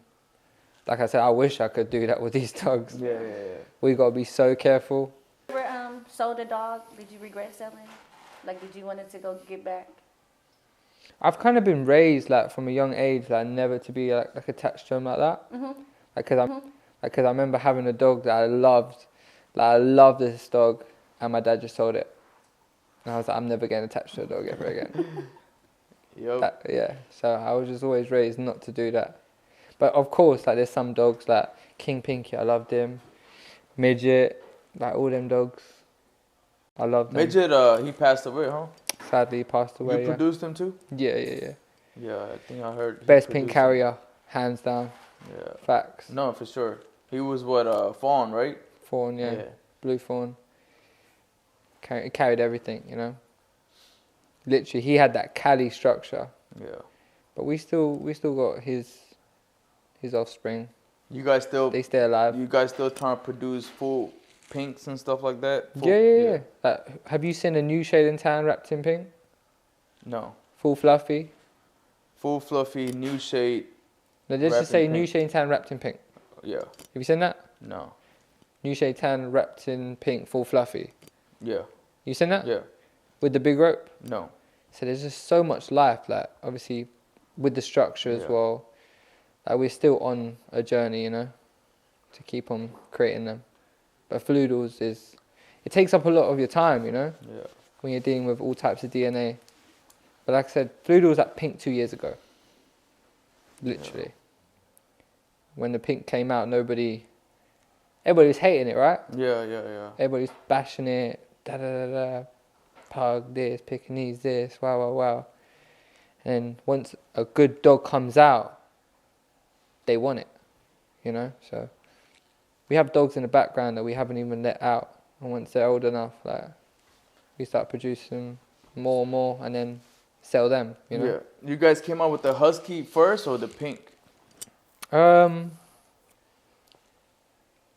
They came out around the same time. Same time, right? Yeah, came around the same time. I remember, like, they didn't even know that the dogs carried pink. Yeah. And they bred them and they come out of pink dogs. Yeah. Wow. Yeah. Obviously, we bought the dogs, I'm saying, but like, it was just like a crazy breeding. Like, it was an accident for that to match. So it was just like a whole blessing in disguise, you know? Are there any dogs out here in the USA that are like, that you're impressed by, that you noticed, like that stands out to you? Yeah, loads. There's a lot of them. Yeah, loads of them. Like, for example, Willy Wonka, he's insane. A lot of the Cali dogs, they're insane, you know? All over, I see them. A lot of dogs. And for me, I respect them. I respect them all because it's hard to be a breeder. It's really hard. They don't see behind the scenes what we do. It's all glamorous right now. On Instagram, it's all glamorous. We're in the best cars and we're driving around and we're in these houses and we're living the lifestyle, whatever. But behind the scenes, when you clean up poop and wee and I'm saying, you're doing AIs and you're doing all this stuff. And it's like, I remember when I was a young kid, young, even younger than I am now, not understanding the breeding world. But I'd be in the car with my mum and I'd be with my friends. And my mum would be like, look, we're shipping sperm to USA. And my friends are looking at me like, what the hell is your mum talking about? What? She's shipping sperm? I'm like, it's dog sperm. It's not like my dad's or nothing like that, you know? So it's just, people don't understand like what goes on behind the scenes to make it happen. It's a lot to go on, like blood, sweat, and tears. Yeah. For sure, I was a bit embarrassed of becoming a breeder, I'll be honest at the start. I wouldn't change it for the world though now. Do you have like some top 5 studs or female dogs did you like? For me? Yeah, for you. No, just like in general. I don't know if I can get into that. So many. That's going to be hard to do. No, but all of them are nice. Like, okay. All of them are nice. Like, most of them, it's hard to pick a top 5 because there's so many, you know? Top 5 US studs, what's that? It's so hard because it's all so nice. Like, it's so many, you know? It's just your own personal. People shouldn't be upset because it's your own personal view on, hey, these top 5 dogs jumped out at me at this particular moment in time. It could change next week. It changes constantly. Archie's like, man, I'm so busy with my own program that I don't even know which top 5. Nah, literally, like, when I go on Instagram, I respect it. I go, that's a beautiful dog. But like names and everything like that, when I see him in person, I'll show him love. When I go to a show, I'll be like, wow, like, that's a crazy dog. Like, I respect you, hats off. But names and stuff like that. Man, as far as DNA, that Coy Bryant, I like his production. I like Willy Wonka. Yeah. I like Omega. Yeah. I'm trying to think off the top of my head right now. Like, there's so many. Do you know what I'm saying? There's so many. You know? That's all in the head. Yeah. That's it. Yeah. That's how it is, man. You just get so busy into your own program and trying to get produced next. That's it. That's you it. forget about who's doing what, you know what I'm saying? Because, like, I produced my first production off of... Dapper. Off of a mirror, which was them 2 puppies' mama. The first Fluffy I bought when I came home. Yeah. I got my first Isabella off a her line. Yeah. Just off of her daughter and her daughter. And who's the dad? Dapper. Dapper, yeah. Yeah. But the Rojo Big World you posted, that was yours too? Yeah. That was nice. Dapper Boy? too. Yeah. Yeah. Who's that? Mary. My female. Oh, and Dapper is? My big rope male. I don't think I've seen him before. Full fluffy. Botox, dope. Botox, my Dope. partner dog. Yeah, he was dope. Mm-hmm. What's your top 5? Man, to be honest, I don't have top 5. I agree. My top 5. Yeah, what's your top What's your 5? No, I'm saying my top 5. My, you know, the things I'm producing, Yeah. my dogs. Yeah. You know what I'm saying? Like, I like dogs. I'm gonna use other dogs, but Mo, did you still want to get into the husky? Huskies, I mean, done right, huh? if it, Big know? question here. Yeah, if it's, I like, to be honest, anything like you kind of like bring it under 20 pounds and big robe, but fluffy, I think it just looks nice. You know? You're picky. Yeah, I think good. You gotta pick the right, in order to be up on the top scale, you gotta pick the right dog. Cause you'll pick the wrong dog and they'll mess your whole program. Man, I get offers right now from UK, bro. Like, hey, I can give you this dog in your hands for zero amount of dollars. You do all the, I'm just shipping you this dog to you. I'm like, no, I don't. I mean, if I don't like the dog, if you're just sending it just for DNA, I don't want it. It's too much, bro. Right. It's just so much behind the dog you gotta do, right? Yeah. Photos, videos. You gotta market the dog, and then. And if I don't like the dog, I'm not just gonna do it just based on DNA. But there's another way you can. Look at it. If you have the right females and you're ready to keep it behind the scenes and perfect. In a year or two, you're gonna reap the rewards, right? Man, I'd rather just buy it, take it, and skip the 2 years. It's a long process. Yeah, I'll let you do the long process. Most tired of the process. Thank you. I'll let you guys do the long process. It's hard. My boy Auguste gonna produce the new shade Fluto. I'm gonna get one. You heard it here. Number 1. Yeah. Did you see that online that the guy was complaining about his puppy or dog he got? It was I think it was a pink. I think he bred him or her and had little tails. You talking about the Pekingese thing? Yeah, I think so. The 70% Pekingese or something, dog? 70 or 60% Pekingese, some sort. Yeah, that's his fault. That's his fault. At the end of the day, you should educate yourself before jumping in the new DNA. You know? And did anyone want to test Fluffies at the start? Like, did anyone want to test Isabellas? Like, because they came in from a different breed. Like, should we test all of them now if you want to just test pink? Right. But now everybody wants to just test pink. Yeah, but You know what I'm saying? why are you testing it? Because you Because already there's- know it came from. You already knew it come from No, Pekingese or whatever it come from. You know what it is? There's a lot of jealousy and people want to bash you. So people make money from bashing other people. Do you know what I'm saying? So if they bash a pink and go, look, I got a better pink. Do you know what I'm saying? Oh, I got this going on. Like, why are you going to go to him? You make money. Do you know what I'm saying? So it's a whole business by talking bad about other people. And that's where it goes down with that guy. You know? Yeah, he said he paid what, 100K, and then he bought another female, paid 80. And the male he had, he couldn't do nothing because I actually wanted to buy that male from him, bro.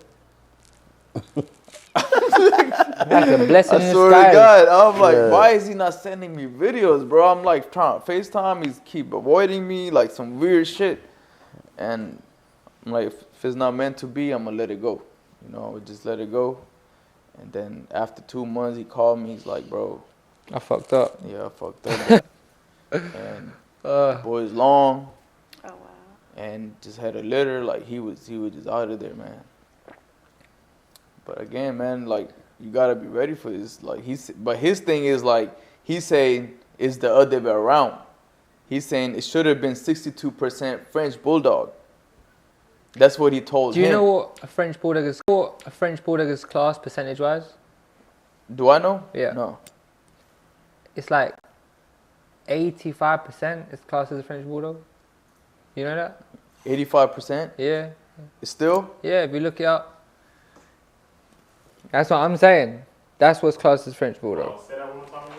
I think it's 85%. I could be wrong. 80-something% is what's classed as a French bulldog. And I didn't even know that till about a month ago. No. So now, people all over are going to start testing their dogs to see if they reach that 80-85% mark. yeah, but when you're dealing with new DNA, like you can't be. Yeah.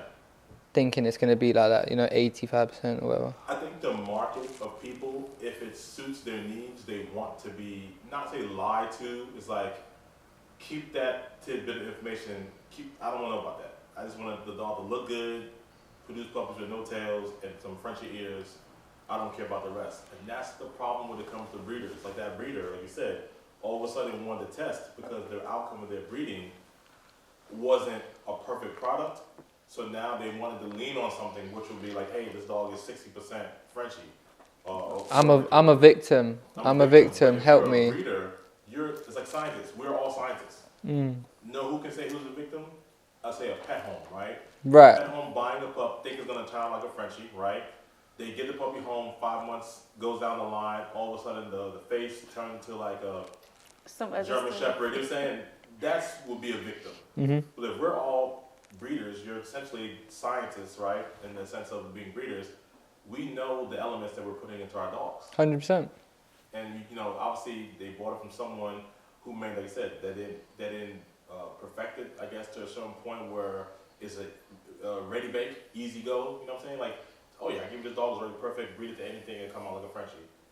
They didn't get that, so now they want their money back in such a sense. What was the DNA on that dog? Does anybody know?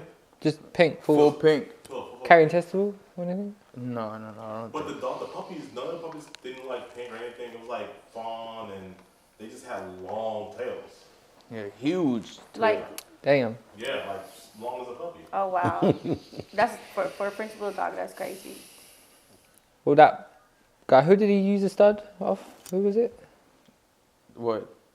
The guy? Yeah, he bought the dog or he used the stud? He bought the stud. Yeah, he used one of his own stud, like his from the guy. I think, what is it? Goat Fluffies, something like that. God Fluffy. God Fluffies, yeah. I mean, the guy that did it is gonna look bad, right? But really, it's the breeder's fault, Yeah, I bought a dog before, a regular dog, not a Frenchie, as a pet.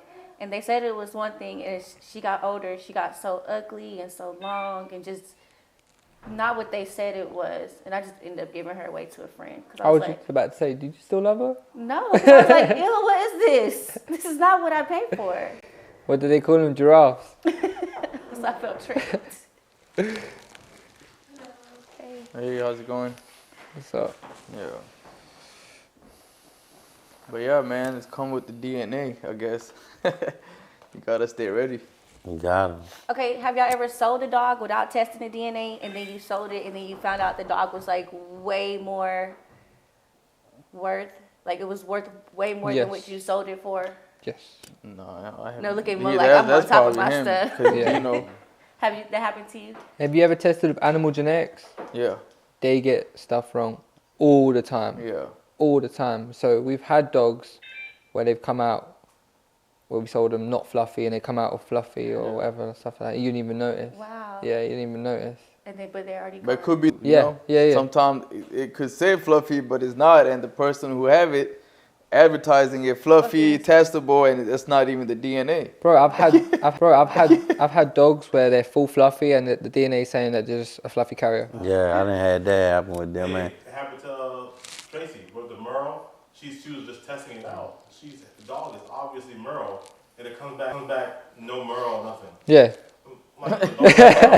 Yeah. Who did they test with? You already know, man.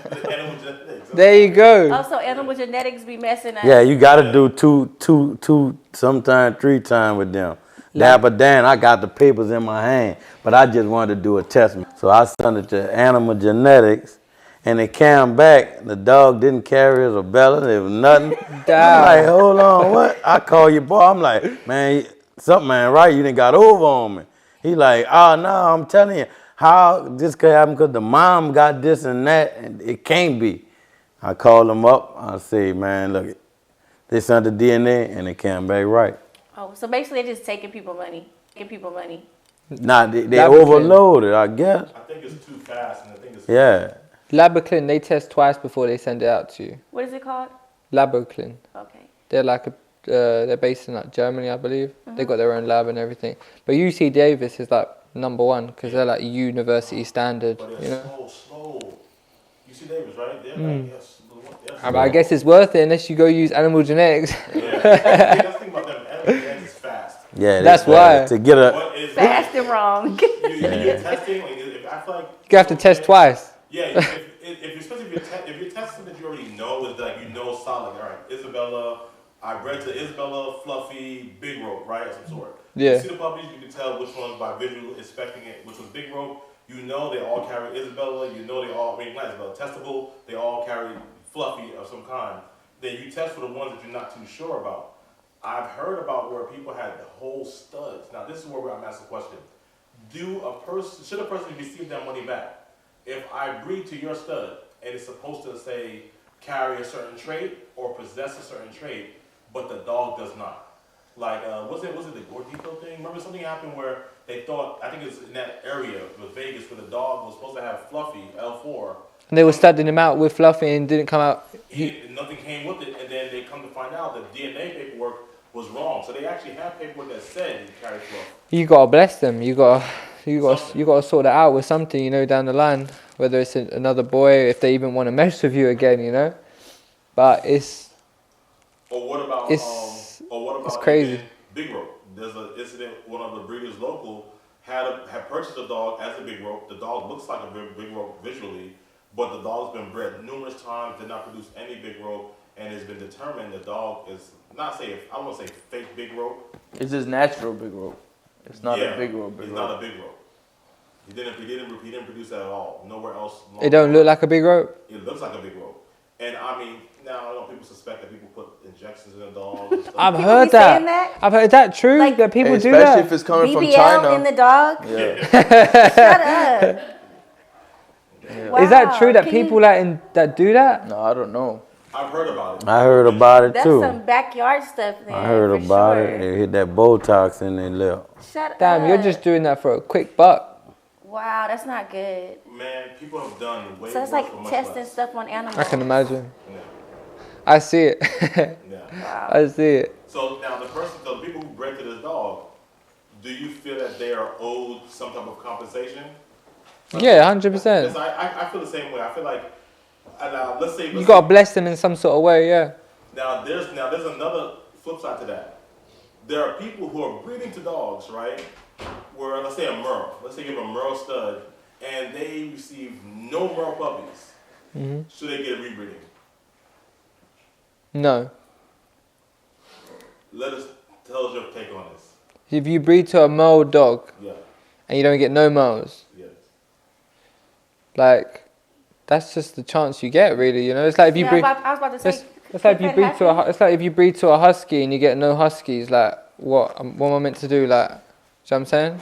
Yeah, that's what I was saying. We were talking about that. Yeah. People feel kind of bad about it, but then again, I would bless them either way because I'd feel bad. It's your. I would say it's how you feel about the situation. Because if I'm an asshole and I'm talking about I'm a royal dickhead to you, right? And then you don't have to. Yeah, like I don't have to.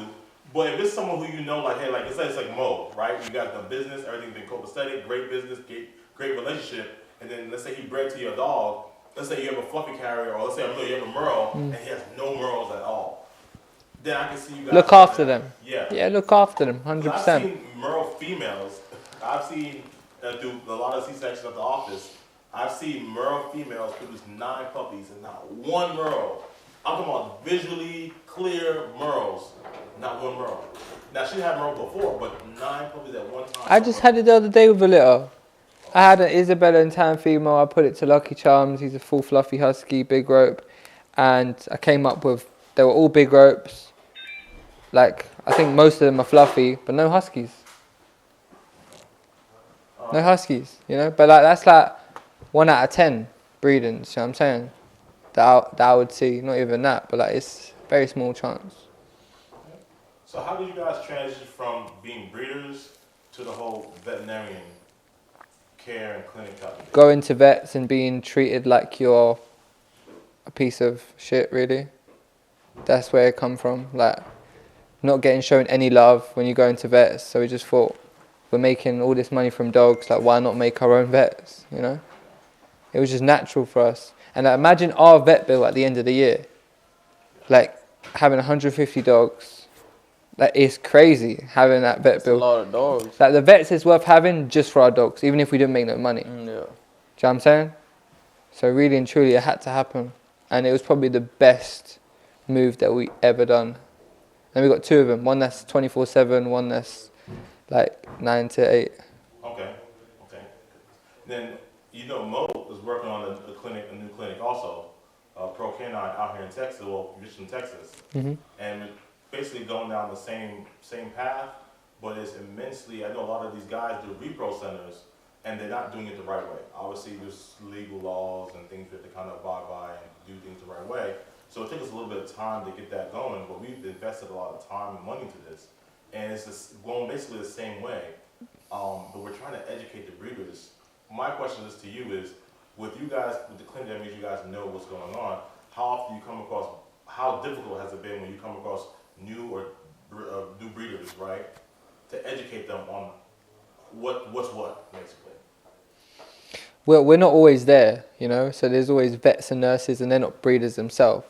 So, like, if they have an issue, like, it depends on what it is, do you know what I'm saying? But we'll guide them, help them. Most of the people that come in there, they kind of have a rough idea, but if they don't, we can jump on a phone call and explain anything they don't know. Do you know what I'm saying?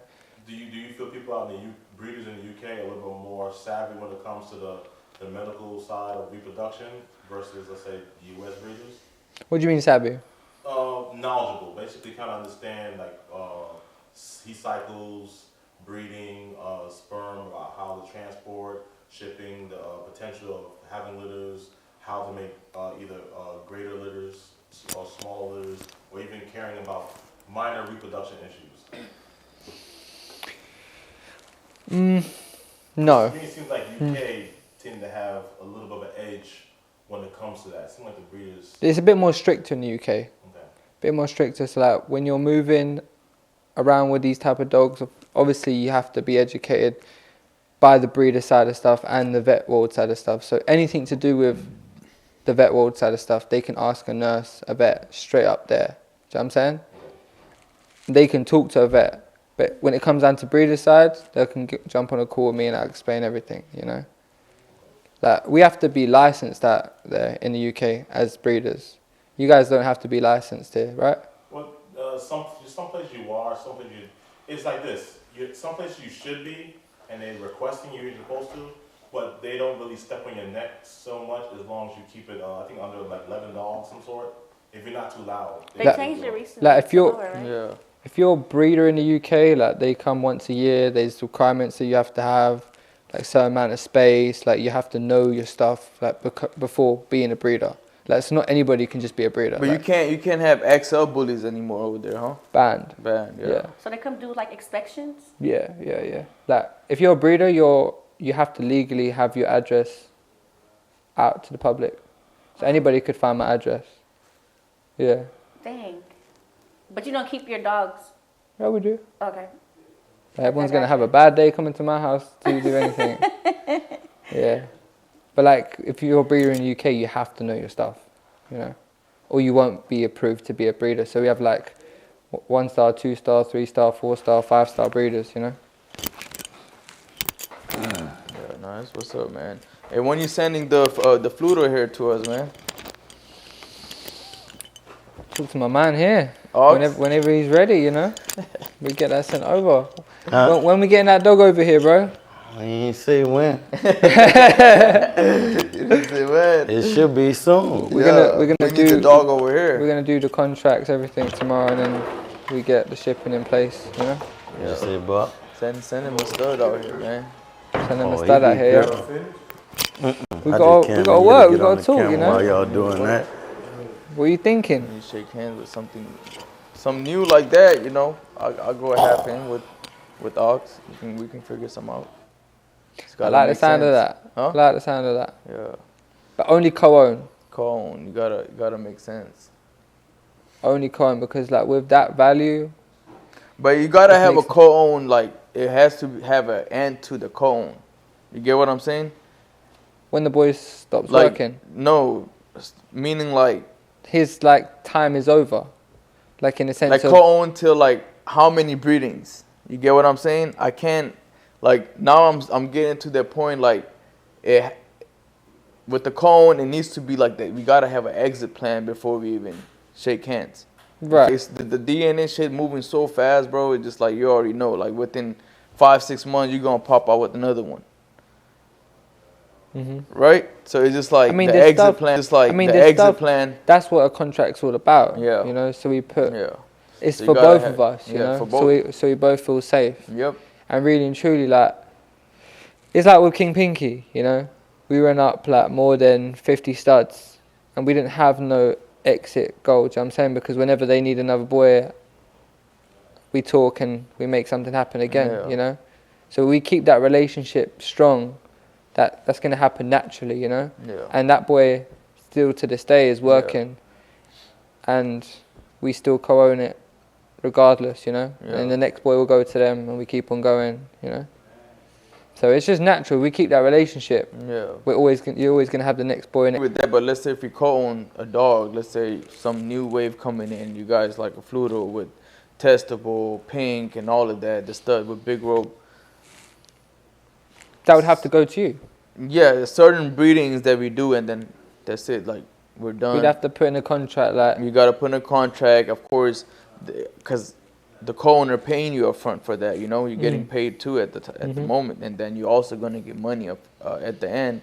When you do each breeding, you get half of that, I get half of that, and then, you know, you can just put numbers there like, okay, 40, 50 breedings, and we'll go on our own way. You know, I'll keep the stud, and then that's it. Yeah, 100%. You know, something like that. And if we could put in the contract as well, when the next boy comes out, you guys are willing to co-own that one as well. So y'all, when y'all do co-own with the female, after so many breedings, you let like the other person keep the female? Yeah. Like it's like your What pet do you now? do? Yeah, if it's some of my special female, then if I don't want to even sell her, I would do a co-own for 4 or 5 litters. You know, that's something I didn't want it to sell. But if it's a female, like, and they have a budget, and I'm working, and it's not that that female is okay, like, you know what I'm saying, so I can probably do like 1 litter, and then you can have the bitch after that. Yeah. Okay. For every female that I do, I co-own. I have 2 breedings only. 2 litters. Third's optional, and that's it. When I have 3 breedings, Yeah. And then after that, girl's finished. Okay. She's done. Yeah, that's good. Legal, like, what is the requirement out here? How many breedings can you do?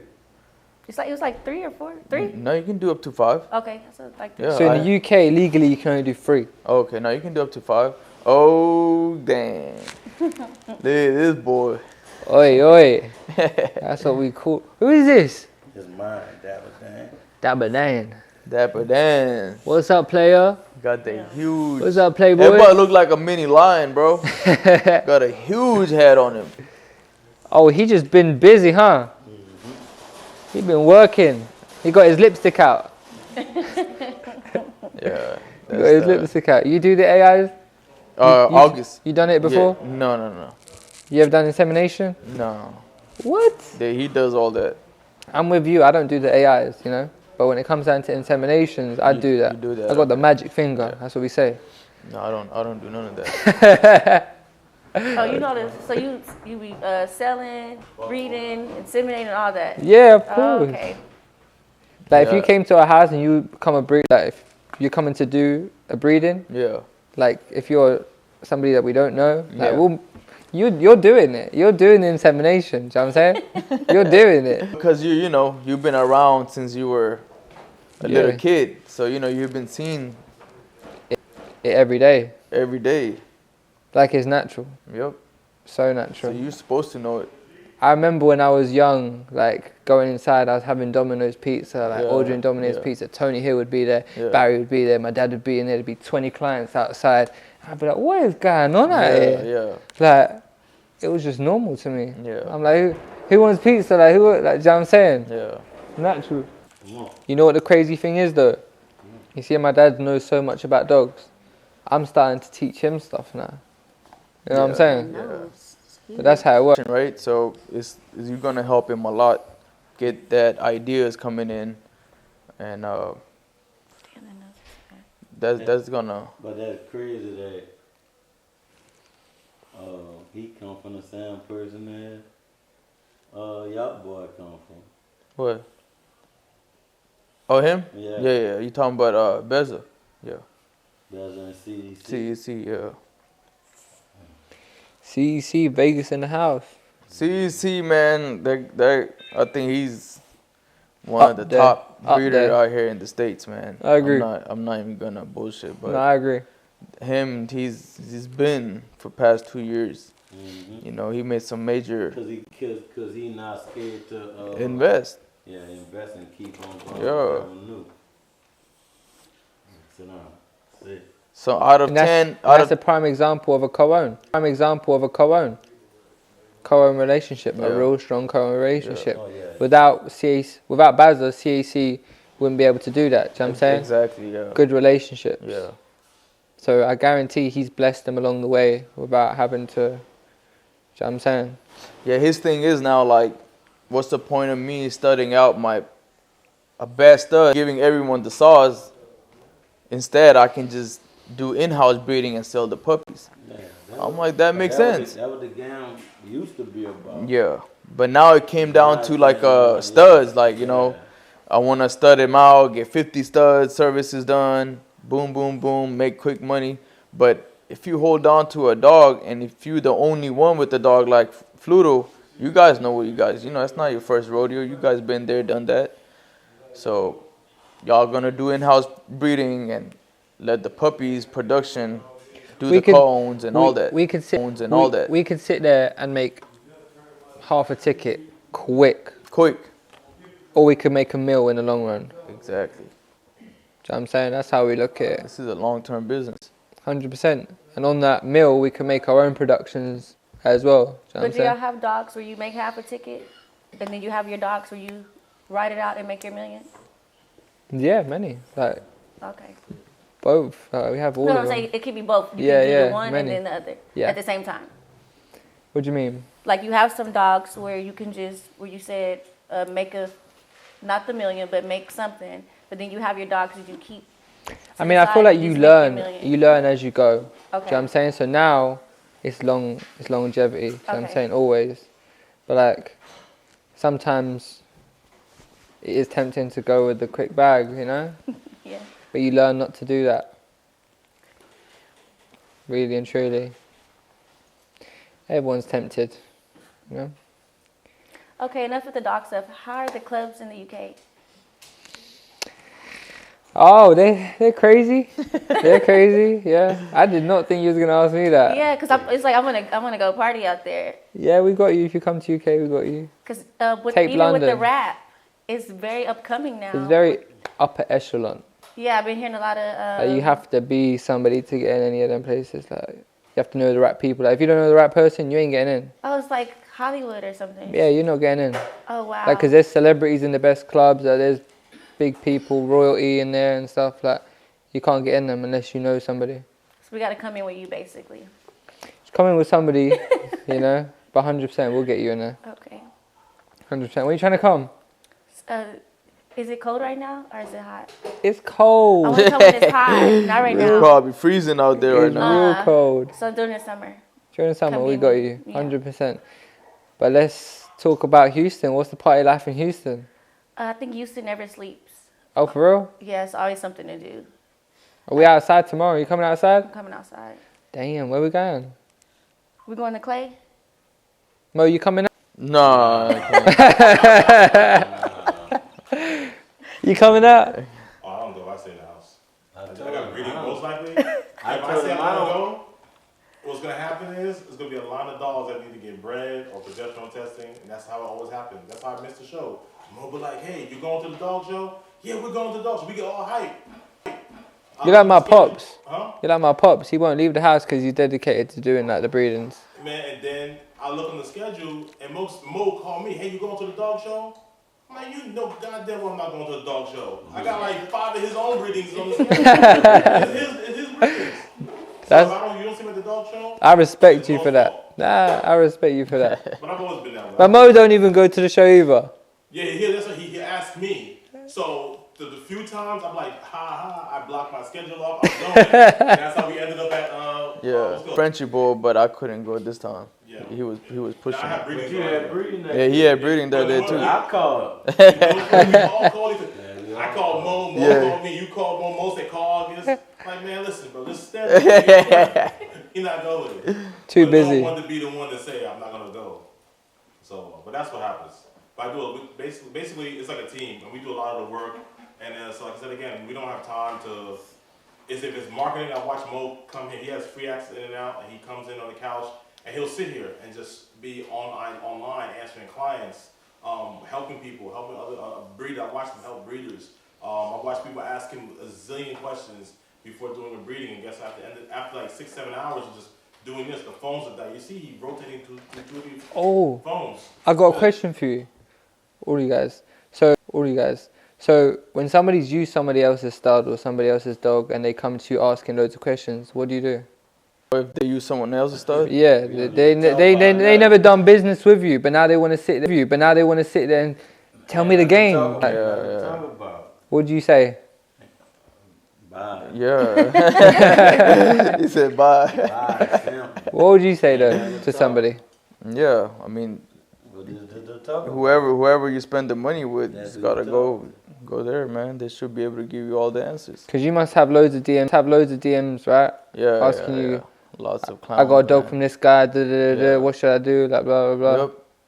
Yeah, I get that a lot, and I'm like, damn, they don't help you out. I just ignore them, like it's common sense. Just save your time for people that invested in you, right? Yeah. Yeah. Some people, it depends on how you do it too. Because there's some people kind of just know better, like, hey, if they're not going to spend any money with you, or they was going to use your dog, but they use someone else and come back. Like, I get that a lot with progesterone testing, right? They'll go someplace else because it's like down the block where the guy came to them. And then they'll call me like, hey, when do I breed? And I said, hey, if you're spending your money with someone to get access to me, it only takes $60. So if you come to me, I'll give you everything for just $60. So if you're going to someone for breeding, that person should be able to tell you the ins and outs and give you direction. Mm-hmm. You cannot go there and spend your money, and it's not being rude, but it's unfair to my customers who've already spent money with me. It doesn't take much. I don't need any. If it's someone who spent thousands or hundreds of thousands of dollars with me, or someone who just only spent $60, they're gonna get the same level of education and knowledge from me. That's just the way it is. You're gonna do it, you do it right. But if you chose to spend money with someone else, and that person you're dealing with, you have to reap those benefits. That means if they don't know what to tell you, or you don't trust what they're saying, how can you trust their diagnostic work? And then it goes on, so forth. So I get that a lot. I think the only leeway is if you know them. Yeah, but guess what? The people who actually know me and I know them, it's even worse. If I know you and you chose not to come this way, and then you want to call me for information, it's like, I'm like, you need to continue what you're doing. Now there are clients that talk to me, and I say, hey, this is a long drive for you, maybe 2-hour drive of some sort. There are people who I know that I say is trusted, so if you want to use them, and I point them in the right direction. Oh, you do? Yeah, I've done it. I've done it numerous times, and know what happens? They'll do testing there, but they want me to do breeding and double check it. Those people, I do help them because I showed them the way. They came to me directly. They should have just came to you. But they did come to me. They were coming to me, but then they talked to, hey, this has been a long trip. I have customers that come from Austin. So they don't want to make the trip twice? Not take twice. They're like my regulars. Right. But sometimes I can see the trip is hard on them. Or they're on, like, one of my clients, she's 76. At the time, she was 76 years old. She drives almost 2 hours to come here specifically. So I've suggested, hey, where to go. And guess what? They still drive to do the breedings. But the progesterone testing, which takes a little bit of a lot of drives in between, I tell them, hey, go here. I've heard good things about these folks. But they still continue. Once the dog is ready, they'll come out and do the breedings with me. Those customers, I give them a different kind of respect because they were always coming to me to spend money. I chose to help them because these were excellent customers. She was 76 years old at the time.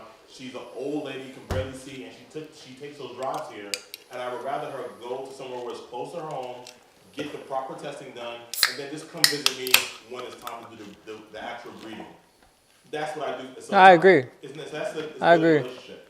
But leeches are the ones that's like, they just want to get all your knowledge from you and not really have no any contribution to you, you know? When someone's coming to do a breeding like from 5 hours away, I tell them, go use somebody close to you. It has to be an AI 360 machine. And then when she's ready, come down to me. Do you know what I'm saying? Yeah. So pretty much that. So that's what I do with my Yeah. folks. Yeah. So other than that, but I said again, I still try to be cordial with folks because you'd be surprised. I've had guys that don't come to me because it's too far, but they're sending people to me.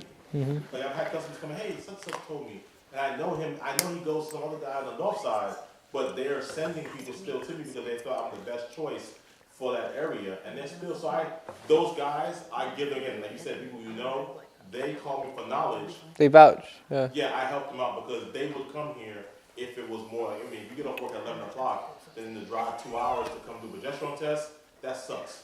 But those people are loyal customers still, and even though they may not come to me for every bit of the process, they are still customers, and I still respect it. Yes. Yeah. All right. What machines do you use? Right now, we're using IDEX and we're using VCheck. Oh, So those are two Catalyst 1 and obviously the VCheck. We're using Catalyst DX also. We have Catalyst 1, Catalyst DX. We're also using the VCheck. My VCheck is a little bit different than yours, but you know that's what we use. And how often do you calibrate? Now that's a tricky thing about calibration. 2. A lot of people look at 3 o'clock. like for me, my VCheck it won't allow you to do it till every 7 days. So basically, I can go through 7 days, and I'll do a recalibration check, and I'll do what's called